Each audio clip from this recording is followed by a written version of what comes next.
Hey everyone, welcome back to another week of the Triple Play. This is Danielle and today it's an all-girls show. Emily and I are here. We have a lot to talk about. We are very excited after the Tennessee win this weekend, which I don't think you can't not be excited over that kind of win for the Vols. So let's just go ahead and dive right in. The Vols just blew right past Kentucky this weekend, 52-21. Going into halftime, Tennessee's up 24-14, looking pretty strong with Kentucky scoring first. Looking a little scary off of that fumble return for a touchdown. It was a little hostile in Lexington at that moment so early on, but Tennessee just decided to not look back after that. After the lead at halftime, they scored 28 points in the second half, and that was all in the third quarter alone, with Kentucky just scoring one touchdown in the second half, and that was also in the third quarter. So the fourth quarter was very, very quiet in Lexington. But like I said, the Vols won 52-21. And before we get into discussions, let's just look at the stats, because I feel like the stats say everything you need to know about this game. We'll start with Dobbs with passing first. Dobbs was 16 for 26, 233 yards, 2 touchdowns, and 1 interception. Patrick Tolles for Kentucky was actually really quiet, a lot quieter than I was expecting from him. Yeah. But I think the Tennessee defense just found a way to stop him at all costs, which was very good. But Tolles was 16 for 33, 184 yards, 1 touchdown, and 1 interception. And looking over at rushing for the Vols, if you try to pick a leading rusher in this game, that's tough to do. I mean, there were 5 players, I want to say, that had double-digit yards, but Kamara, he was the top. He was the top rusher in this game with 4 carries and 70 yards. But looking at Hurd and Dobbs, Hurd had 18 carries for 61 yards with 1 touchdown, and Dobbs had 7 carries for 51 yards with 2 touchdowns. Looking over at Kentucky, Patrick Tolles had the only touchdown on the rushing side of things for the Kentucky offense, also having 9 carries with 20 yards. And then receiving, it was surprising to see Jalen Hurd getting a receiving touchdown in this game. I wasn't expecting that, but it was his only reception for 37 yards, so that touchdown was really big for him. But then also, Josh Malone scoring a touchdown in this. He has struggled this season. He's had looks, and it's just been drops a lot of times. But for 4 receptions, 103 yards, and a touchdown, I would say that was very big for Malone. I think that's definitely what he needed this season. It was good to see him kind of have another good game, get his confidence back up, and just Definitely. I miss seeing him out there, doing what we all knew he could do. Mm-hmm. So I was just very impressed with our offense during this game. I was very impressed with Alvin Kamara. I think it was during the third quarter that he had that big run, Mm-hmm. and it was second and 11. And I remember I looked at my boyfriend next to me and I said, "Why are they running on second?" And then I just stopped. I said the exact same thing. I just stopped. I was like, never mind. Because, he blew away. He was so great. I love watching him. He's so dynamic. And the combination of him and Hurd is just it's thunder and lightning. What more can you ask for? He's been so great for the Vols this year, and I'm very excited to see what he does.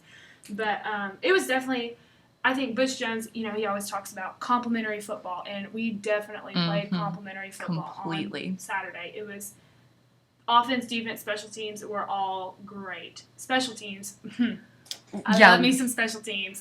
Let's just talk about that. I mean, whenever you have Evan Berry, and then you have Cam Sutton right after. First, you have Berry with the 100-yard kickoff return for a touchdown in the third quarter, and then that was at, I want to say, like the 8:13 mark. And then you turn around at like the 5-minute mark, and you have Cam Sutton with an 84-yard punt return for a touchdown. Where I was sitting at the stadium, I had Kentucky fans all around me. At that moment, after Berry, there was like a line going of fans, like Kentucky fans leaving, and I'm like, okay, this looks normal. But after Cam Sutton, I think he got to the 50-yard line, fans just started leaving. They're like, they knew it was gone. Exactly. Oh, man. And what I liked is with every single one of Kentucky's touchdowns, we scored immediately afterward. We answered. We did not hesitate. It was so good. It wasn't anything. And, honestly, after Kentucky scored that touchdown from the fumble, I was just a little bit like, oh, boy. But I knew that I had faith in the team. I was very happy with. I mean, we turned right back around and scored. And then with every touchdown they scored, it was just immediately the next drive. Exactly. And so it was just it was nice to see that. It really just kind of shut them down. And that's what I love to see happen to Kentucky. I agree. And I think even with this season, too, because Kentucky, I know going into this game for me, I was terrified of this because Kentucky has been looking better than the past few seasons. I mean, this is Stoops' third year with this Kentucky squad. The first season, he was like 2-10, I want to say, and then he was a little bit better last season. This season was easily the best season for Kentucky thus far, in my personal opinion. Right now, they're 4-4. It's kind of average in the SEC whenever you're looking at teams, but they were in the top 3 for the SEC for the past few weeks, and that's really impressive for Kentucky because you don't really see that happening unless it's basketball season, having them in a top spot like that. But this Tennessee team, especially the defense, I want to commend them so much in this game. A lot of things could have been different if Boom Williams would have stayed in the game, if he didn't get injured. I don't remember him coming back in the second half. I don't think he did because I know JoJo Kemp was getting some looks. Mykal Horton pretty much took over the rushing game for Kentucky with 14 carries and 109 yards. But Boom Williams, it was, as a football fan, it was sad to see him go down the way he did because that is such a dynamic player for Kentucky's offense. And he has been the past couple of years. With like kind of going back and forth with JoJo Kemp and everything, but Williams has definitely been the go-to guy for Bob Stoops and this Kentucky team. So it was sad to see him go down. And it's weird. This was something we were talking about before the show. It seems like most of the teams that Tennessee has played this year, a key player has gone down. Chubb went down, and then you have Williams in this one. It's just, what is up with this team, and like what's up with the Vols putting out key players like that? I know, and you never want to see someone get hurt, especially when when Chubb got hurt. It was at first it was just kind of like, oh, like, well, this will help us, but to hear that he will be out for the rest of the season did break my heart. Exactly. You never want to see a player go down like that, and I hope that Boom Williams does come back and he can play for the rest. I haven't heard anything more on his injury. No, there's been no reports. I haven't seen anything, which terrifies me. Yeah, that is a little unnerving. So I hope that can come back and play again because all these players, they love the game so much. You never want to see, even in a rival game, you never want to see someone go down and not be able to come back and play the game they love. So hopefully that he can come back and be successful for Kentucky for the rest of the season. But I actually wanted to say something else about, it was nice to see Medley come back and be successful again, because after the Alabama game, I know there was little faith in him, and that's, kickers, they're always going to have some it's a psychological completely thing. And I mean, I've heard that in practice he can make them from 60 yards, and then to see in the Alabama game, I'm sure y'all talked about that last week, to see that in the Alabama game, I saw so many tweets, well, if Medley had made all those field goals, we would have won, blah, blah, blah. But you can't really say that because Alabama being Alabama, they can do anything. Yeah, so for him, it's good to see him, make one again, and hopefully he can get over this hump that he's had and, finish out the rest of the season and be successful for us, because field goals are extremely important. It's something that cannot be looked over. And it was good that the one that he got, it was a 44-yarder, I want to say. So, I mean, that's a reasonable field goal for you to make. I mean, those have been missed. We've seen that, not just with Medley, but with other, like, really, really good kickers. Yeah. So for him to get that and then to go 7 for 7 on extra points was fantastic. I even held my breath a little bit with the field goal, thinking, okay, just let this be okay. Don't let it go wrong. And it was fine. But definitely, definitely want to commend Medley with what he did. That was very big. But if I had to look at one thing that stood out in this game, it's definitely, in my opinion, stopping the Kentucky offense the way they did. Because Patrick Towles is the kind of quarterback that whenever they're put into a really tough spot, he can lead that offense and get yards whenever he needs to. We've seen it happen before. So for Tennessee to stop Kentucky the way they did, that was really impressive. And also with the total yards for Kentucky, I was kind of surprised that they didn't break the 400 mark, because we've seen that from time to time with Kentucky this season. They got to 349, which is impressive. That's really good for Kentucky. But again, with this defense, or with the Tennessee defense, but also just the Tennessee team in general, this was a very, very well played game. And so looking at the rivalry, because we've talked about that a lot, I mean, it's the Battle of the Barrel. Wish they would bring back the barrel. That would be great. But the Vols are now 30-1 versus Kentucky in the past 3 decades, and that's quite the resume to have against a team like this. Since 2011, of course, whenever Kentucky beat Tennessee, I know a lot of Tennessee fans try to not think about that, I being one of them, but it's there. We have to think about it. But the win puts the Vols at 3rd place in the SEC East at 4-4 overall, with them being 2-3 in the SEC. And this game also put Kentucky down to the 4th place spot. So the SEC East is still Pretty close. We'll talk a little bit more about just how open it is after the Florida-Georgia game because a lot of things are up in the air with that, especially coaching, where Mark Richt stands with the Georgia team, which is really sad to see from Mark Richt because he's such a quality coach. But we'll talk about that in a few minutes. But up next for the Vols, they're going to be taking on South Carolina this Saturday at 4 o'clock on the SEC Network. South Carolina lost to Texas A&M this Saturday, 35-28. Perry Orth, he really struggled passing-wise. For South Carolina. He was 15 for 24, 192 yards, no touchdowns with 2 interceptions, and one of those was returned for a touchdown, which really hurt South Carolina, in my opinion. But Orth did have a rushing touchdown, so South Carolina does have that to look at for a little bit of a, I guess, silver lining in this game. But one thing I do want to note also for South Carolina, Brandon Wild pretty much put the team on his back rushing for this offense. He had 17 carries, 128 yards, and 2 touchdowns for South Carolina. And it's good to see South Carolina having a running game like that. Against Texas A&M, that's not going to be all that easy. I mean, A&M's offense has been pretty dynamic this whole season. And if we're going to talk about dynamic, Caylor Murray for the Aggies. I'm going to preface this with saying that he's a freshman. So this is insane for him. But freshman quarterback coming in for the Aggies had a stellar game. He was 20 for 28, 223 yards with 1 touchdown. But that's not all that he did. He was also the leading rusher in this game, which blows my mind just straight out of the water. 20 carries, 156 yards, and a touchdown. And did I mention that this was his starting debut for the Aggies? That's scary. Yeah, I think he might be the starter for the rest of the season. If he doesn't get the starting job, then something is going wrong at Texas A&M. Yeah, that is extremely impressive. It's so weird, and not just Texas A&M has done that, but Tennessee did that this year too, with Dobbs being our leading rusher in the Florida game. Florida, he was leading rusher and receiver. And receiver, which I really wish we could use that play again because that made me so happy. But, yeah. I really like to see that kind of thing. I like to see, that's dynamic play calling, first off, just to trust your quarterback that much. Absolutely. I mean, if the guy has wheels, let him run. Mm-hmm. And I love to see mobile quarterbacks. They are such a threat. They are so hard to defend. And so for the Aggies, that's a great thing for them. The SEC West is a very confusing place right now. So who knows how the rest of the season is going to play out. I think it's going to be tricky. Who knows who's going to end up in Atlanta this year. That's all I have to say about that. Yeah, I mean, it's tough to say for both sides. Like, for the SEC East and SEC West, I mean, we're going to talk about Florida coming up after this, but Florida right now, if they win Saturday against Vanderbilt, they've pretty much clinched the East, as much as a lot of people hate to hear that, but that's the truth right now. I mean, they only have 1 loss on the season, and that was to LSU, and a lot of people are going to be losing to LSU for the remainder of the season, too, but it's so hard to tell. I mean, the Vols are in a really good spot right now with what's going on in Georgia. And like I said, you hate to say that, especially with Mark Richt being the type of coach he is. And I'm pretty sure Georgia takes on Kentucky next. So we could potentially see Georgia losing to this Kentucky squad. I'm going to go ahead and throw that out there.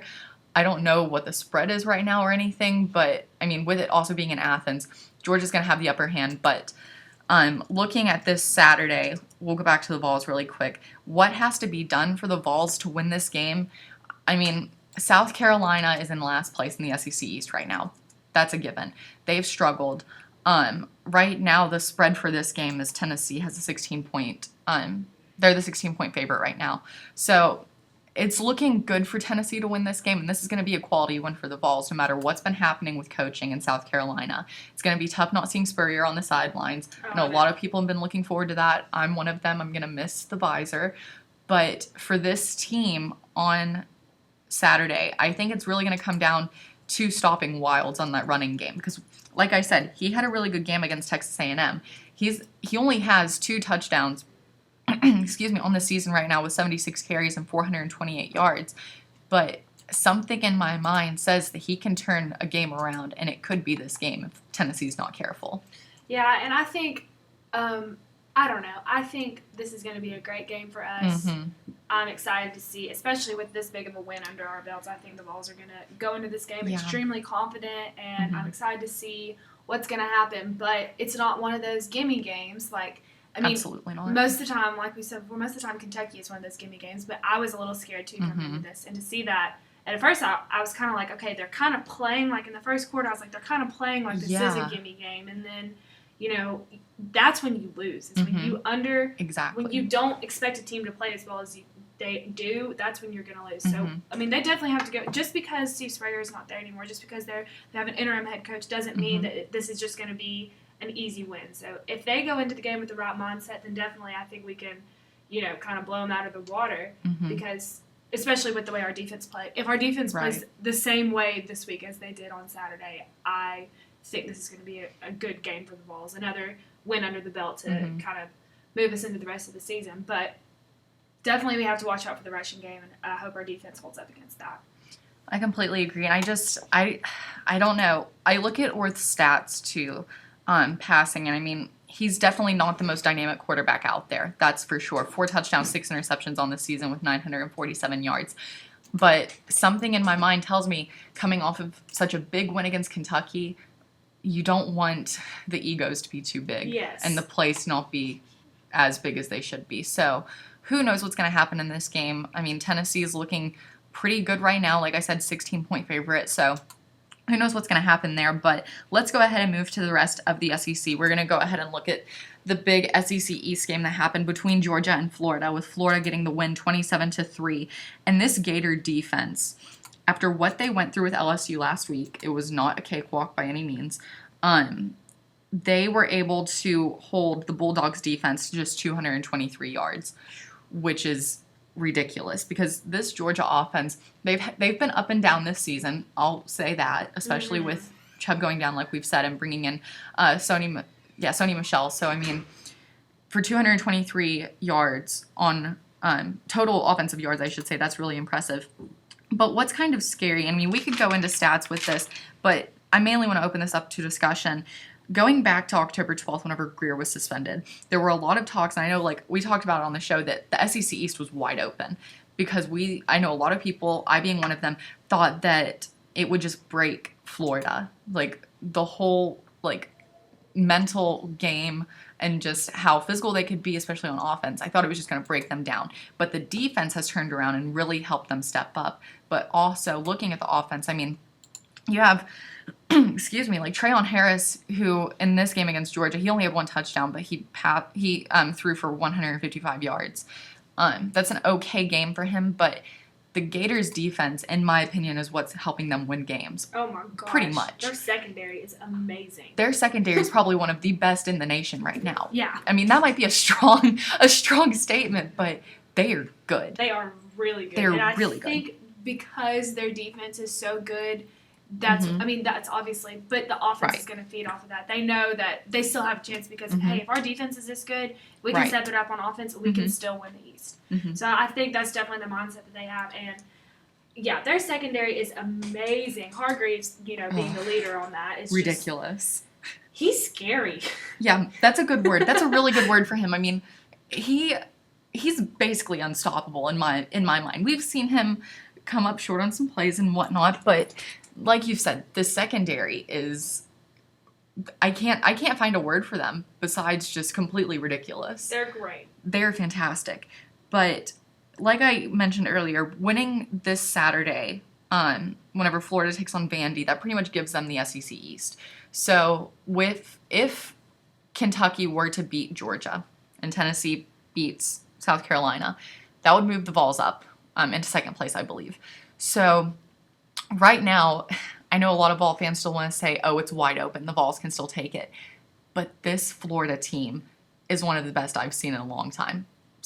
Pretty much since the Tebow era. Yeah. I'll go ahead and say that. Yeah. So I don't see it happening for Tennessee. Second place would be great in the SEC East. I'll be very happy with that. 3rd year under Butch Jones. Completely. Second in the SEC East. I mean, and you shoulda, coulda, woulda if we had won the games that we should have won. We'd be first, but we're not. But if we win out this season, I'm happy. Right. If we lose to Missouri, I might be a little angry. That's the one game left on the schedule that I think still worries me a little. With Matty Mock being suspended, worries me a little less. I know we're going to talk about that later on whenever we come up, when we get closer to the Missouri game. Right. But if we win out this season, finish second in the East, if Georgia goes down to Kentucky, I'll be happy. Yeah. And I think this suspension for Mock, too, we'll mention this really quick. You don't want to say it came at a right time for Missouri, but it came at a right time for them because they didn't play this weekend. Mm-hmm. So that gave them time to really work with their offense. So it's going to be interesting to see what happens this week with Missouri. Excuse me, as they take on Mississippi State. That's going to be a Thursday night game, so that's going to be really impressive to see with Mississippi State being number 24 in the nation right now. So who knows what's going to happen there, but Missouri's definitely a game to be watching out for, or a team to be watching out for, I should say, with the rest of the season. So that'll be interesting to see what can happen for the Vols down the road. But another SEC game that happened this weekend, Ole Miss beat Auburn 27-19. And Chad Kelly, he was 33 for 51, 381 yards, 2 touchdowns, and 2 interceptions. This Ole Miss team, they seem like they are well capable of consistently putting up 400-plus yards, getting close to 500 yards. So, Chad Kelly. Yeah, but Chad Kelly, that's just... He's been inconsistent, and it hurts. And this team started off so strong. I mean, they were number 3 in the nation at one point, and now they're here standing, excuse me, at number 19.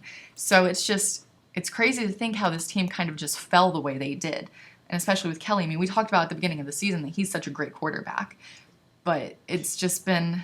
He is a great quarterback when he wants to be. That's not really the right term for it. He's a great quarterback when he makes the right decisions. Exactly. That's because sometimes he thinks that he can just thread the needle and it doesn't work out for him. I mean, you're not Peyton Manning, buddy. Like, calm down just a little bit. Exactly. And so I think he needs to mature a little bit in that position before he can really shine. Right. But I think we've seen his ability. We've seen how good he is. It's just when he makes smart decisions, when he throws good passes and not, risky passes. Right. So it's just, I think he definitely needs to mature in that position. And he's not a senior.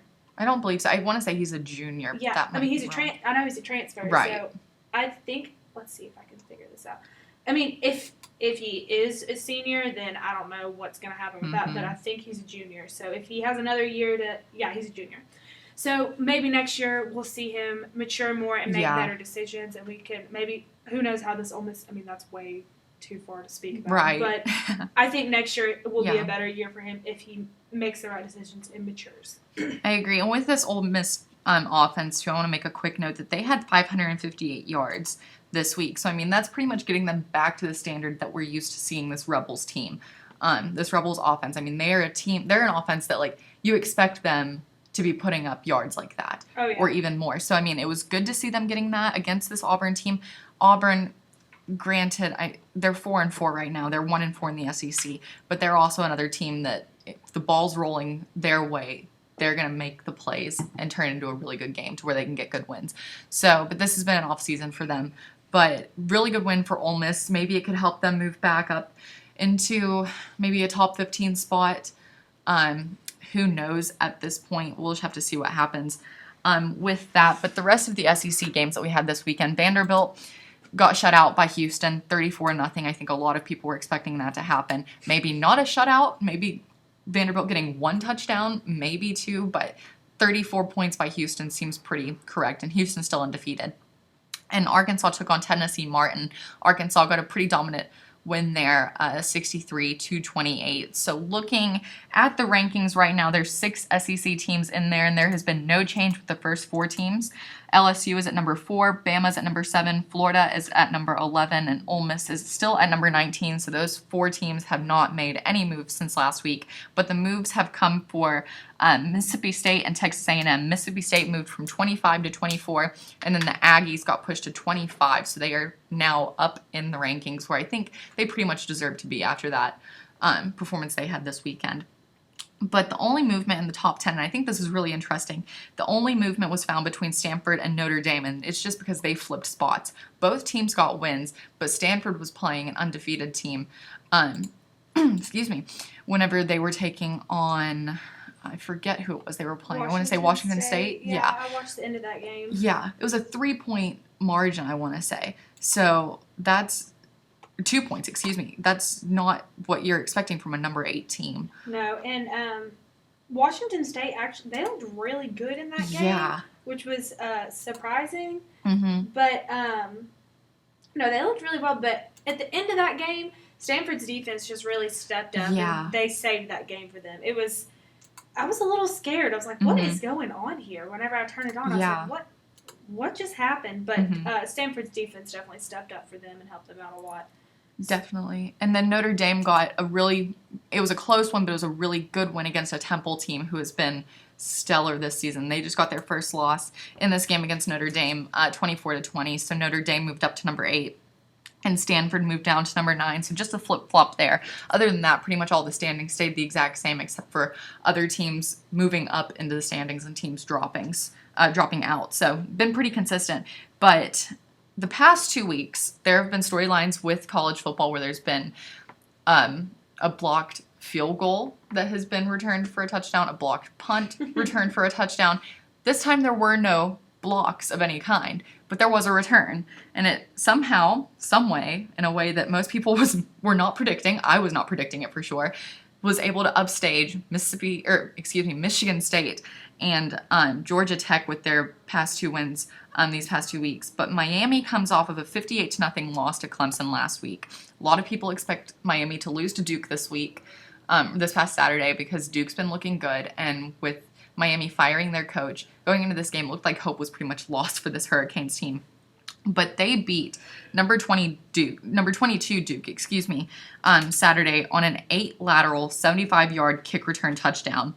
And while it was incredible, I mean, you can't say anything against it. I mean, that was incredible to have 8 laterals, but there were knees down. There were calls missed by the officiating crew. The ACC got to a point after the game. It happened, I want to say today, maybe yesterday. But the whole on-field officiating crew, as well as the replay official, I want to say, and the replay communicator were all suspended for 2 games because of missed calls during that last play. And it's great for Miami. I mean, that's a good win. They can't turn it around and say Duke won. But on the other side of the coin, you hate to see that happen to this Duke team, and especially David Cutcliffe. I mean, he has Tennessee ties and everything. A lot of people here still love Cutcliffe. It was so hard to see that happen to this Blue Devils team. That was heartbreaking. I didn't see it happen real time because I was at the Kentucky game, but I watched it later on, and I was just blown away that how can you miss that many calls? I mean, here I am sitting at home watching it, and before, like, I saw the knee go down. And I saw later on, whenever I was reading about it, one of Miami's players actually who was on the bench, ran on the field before he scored, which would have negated the touchdown too. So there were so many things that and then I read somewhere else that Duke's touchdown right before that it was a kind of a questionable call too. Yeah, they didn't know if the ball crossed the plane, apparently, from what I read. So, I mean, maybe that was you don't want to say it was like a makeup, like, but you non-call. Can't use that as a makeup call, because that was just absolutely insane. I've never seen that. But I mean, no, I don't think I've ever seen. I've never seen an 8 lateral return for that. I mean, I've seen laterals return like crazy, but not 8. Not 8, and not in this kind of circumstance. Whenever you come off of, like, maybe it's a missed call, maybe it was a bad call, but what have you with that. But the fact that the officiating crew missed big calls on that play is what's sad and pretty terrifying, honestly, because maybe terrifying is the wrong word, but Duke got put into a terrible position with this. This team deserves to be in the standings where they were, and now they're out of it because of this play.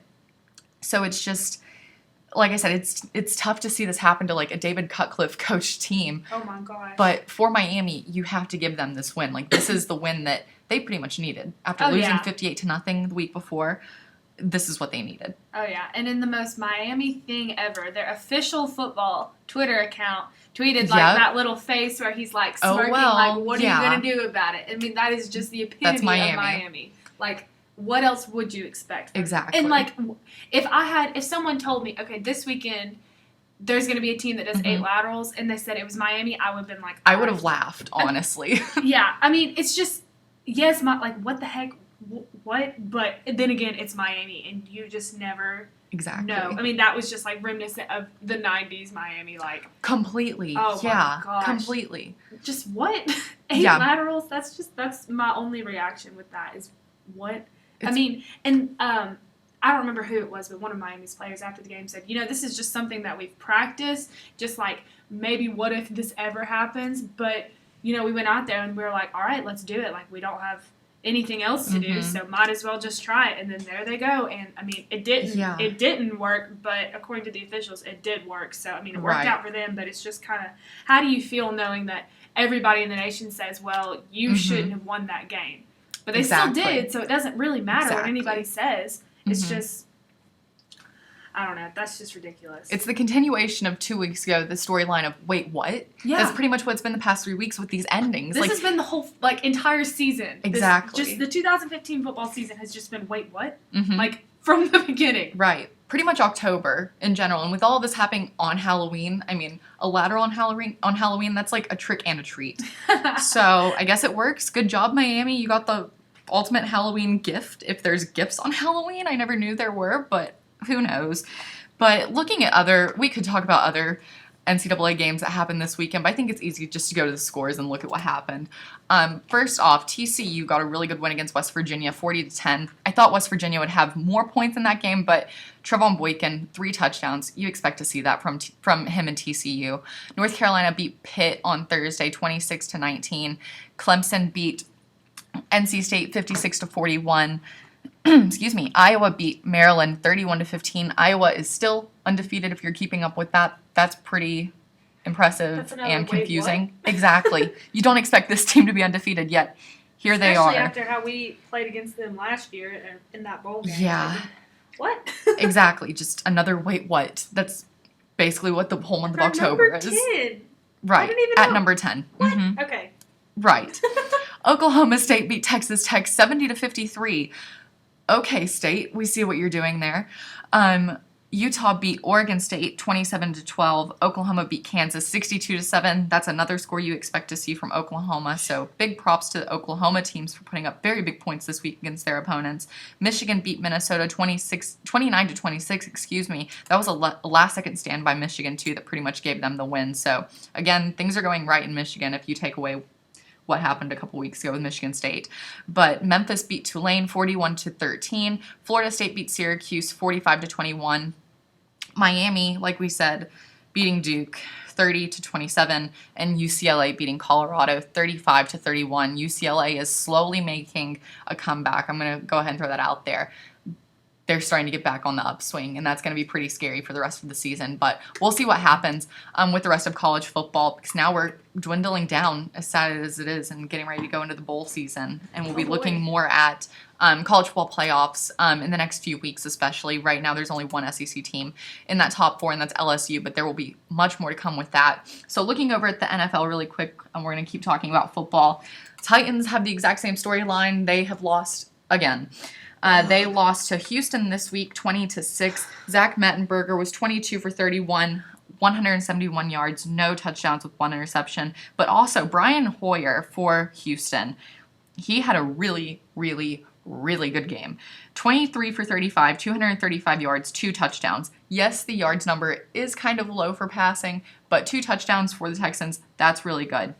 And I asked this last week, and I'm going to ask it again. Is there hope for this Titans team? Because right now, it is not looking like there is. There is no hope for this Titans team, especially without, I think going into the season, we were all kind of praying that Mariota would be our savior. Yeah. And with him going, he just got the crap beat out of him the whole, every game. So, it's sad. It's not really surprising that he got injured because the Titans' offensive line struggles. Right. Let's just throw that out there. They struggle. So maybe this year in the draft, they need to, pick up some good offense. Maybe they should look at Arkansas's offensive line. Maybe. Pick some of those boys up because they're big old boys. But I wasn't surprised.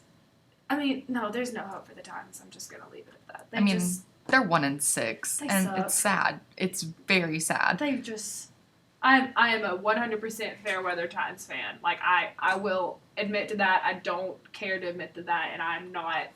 Let's just say I'm not wearing my Titans shirts. Right. Recently. Right.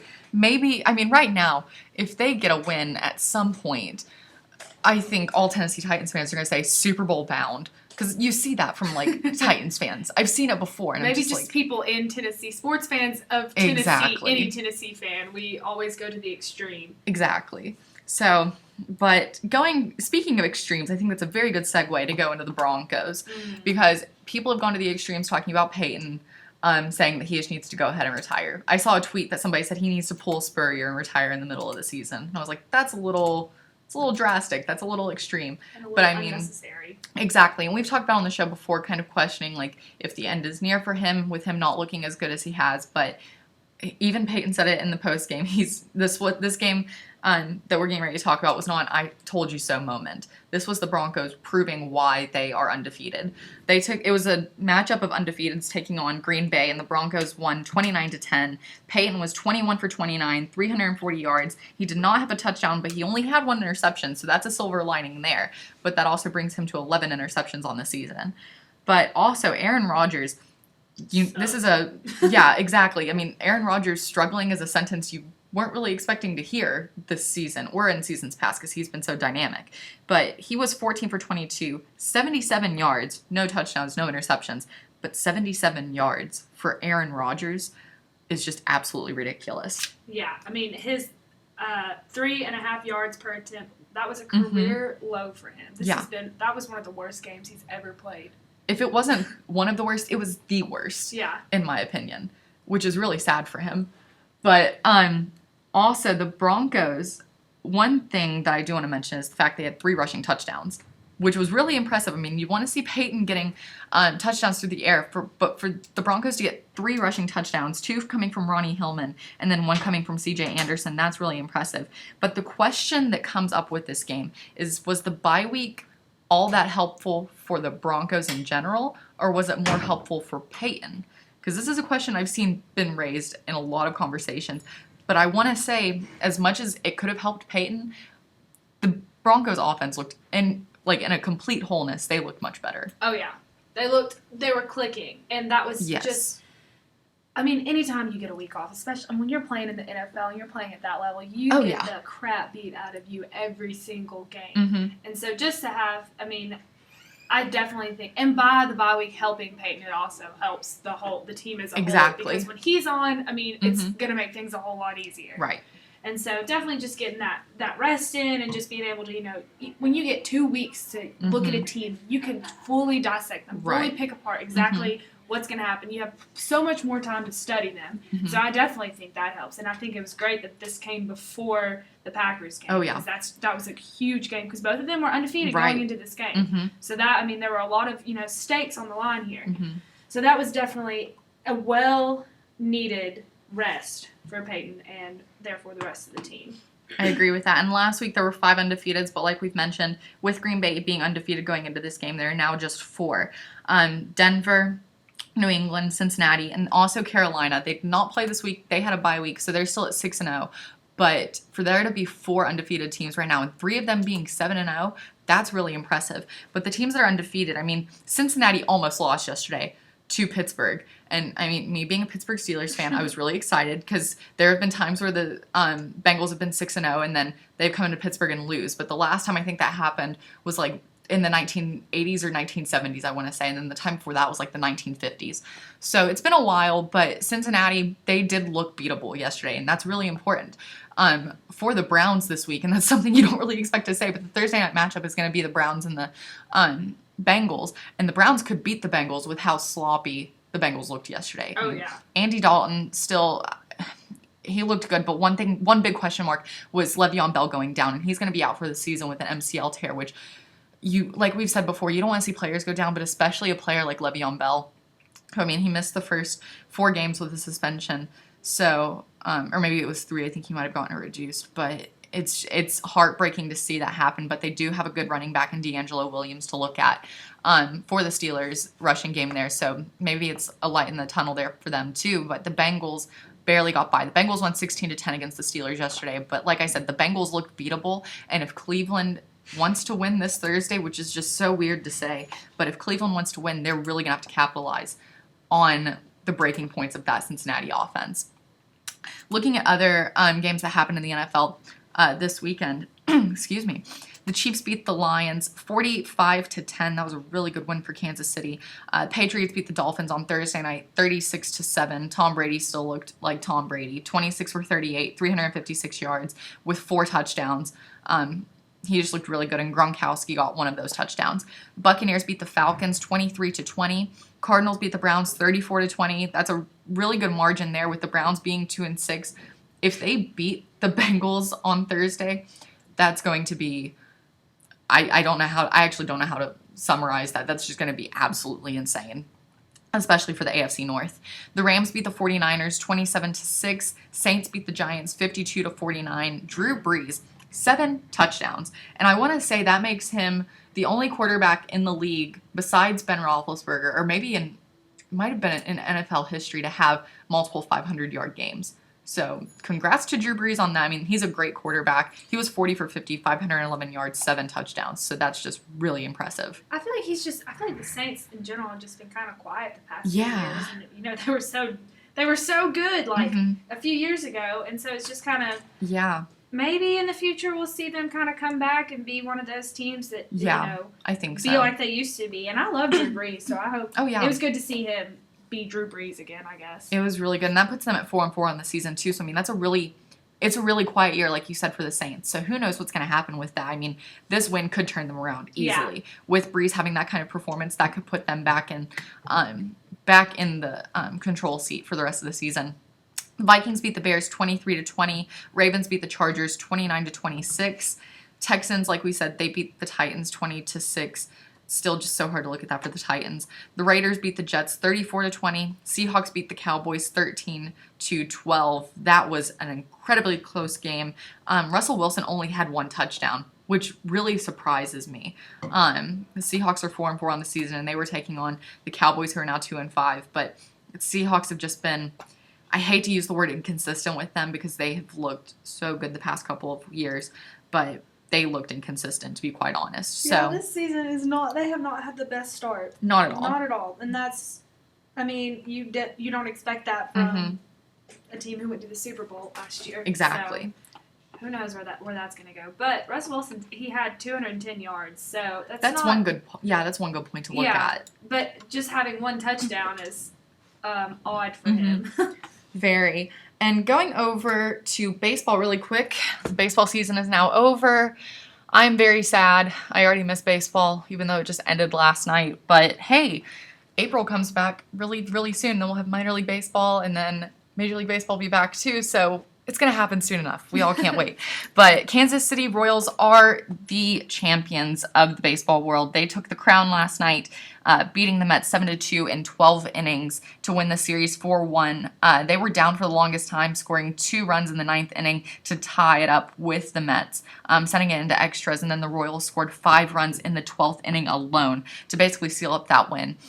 This is the first World Series title for the Royals since 1985. They were in it last year going against the Giants. They lost in 7 games. So for them to win it in 5 was definitely what Kansas City had been looking for. But one thing to note about it, Luke Hochevar, former Vol, got the win for the Royals, which is absolutely incredible. He pitched 2 innings, allowing no hits, no runs, but he did walk 1 batter. So congratulations to Luke on being a World Series champion. Congrats to the Royals for an incredible season, and can't wait to see what happens for them again, and just for baseball in general. Whenever April rolls around, I definitely can't wait. I'm ready for baseball to be back already, even though it's already gone. But Salvador Perez also got the MVP award for the Royals, and that's really good for him. Commend him. He's been really strong this season, so it was really good to see him getting that honor. But again, congratulations to the Royals, and also looking at basketball, because that is finally able to be talked about, and it's so exciting. Basketball is almost back on Rocky Top. This week will be the start of it. The men tip off on Friday night, they're going to be hosting Alabama Huntsville at 7, and then the Lady Vols tip off next Monday, hosting Carson Newman at 7, and that should be a really good matchup. It's always fun whenever the Vols take on Carson Newman. But that's all that we had this week. Very packed show. A lot to talk about with the Vols getting a really big win against Kentucky. But next week we'll look at the game against South Carolina and talk about homecoming, which is going to be coming up very, very soon. So thank you for listening, and we will see you next week.